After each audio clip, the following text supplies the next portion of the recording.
Hello student, welcome to commerce by Harshita. चलिए आज हम 1 मिनट वाली सीरीज में समझते हैं कि कार्डिनल अप्रोच क्या होती है यूटिलिटी को मेजर करने की। ठीक है, तो अगर हम बात करें तो कार्डिनल अप्रोच को अल्फ्रेड मार्शल ने दिया था और उनके हिसाब से हम यूटिलिटी को कैसे मेजर कर सकते हैं। हम कस्टमर के सेटिस्फैक्शन या उसकी हैप्पीनेस जो एक कंज्यूमर गेट कर रहा है या पा रहा है किसी एक गुड्स या सर्विस को कंज्यूम करके, उसी से हम उसकी यूटिलिटी को मेजर करते हैं। मतलब इन्होंने क्वांटिटेटिव टर्म्स की बात की थी, यूटिलिटी को हम क्वांटिटी के बेसिस पे मेजर कर सकते हैं, ऐसा कहा था मार्शल ने। ठीक है, तो it assumes that utility can be measured in units.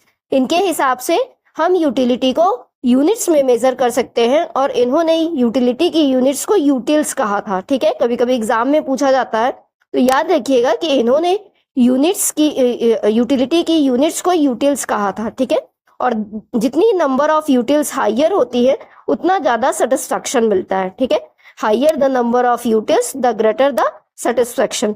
तो एक्चुअली कार्डिनल अप्रोच में मार्शल ने यही कहा था कि बेसिकली ये एक क्वांटिटेटिव टर्म है, इसको हम मेजर कर सकते हैं और यूटिलिटी की को हम यूनिट्स में मेजर करते हैं और उसी यूनिट्स को हम यूटिल्स बोलते हैं। ठीक है, फॉर एग्जाम्पल अगर हम तो if Rahul is ready to pay ₹5, अगर राहुल तैयार है 5 रुपए पे करने के लिए एक पेन के लिए, तो यूटिलिटी क्या हो जाएगी 5।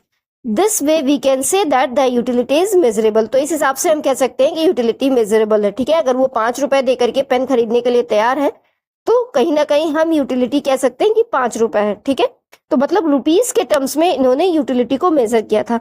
तो आई होप आपको समझ में आ गया होगा। वीडियो अगर पसंद आएगा तो लाइक कर दीजिएगा, चैनल को सब्सक्राइब कर दीजिएगा आगे के और वीडियोस देखने के लिए। Thanks for watching.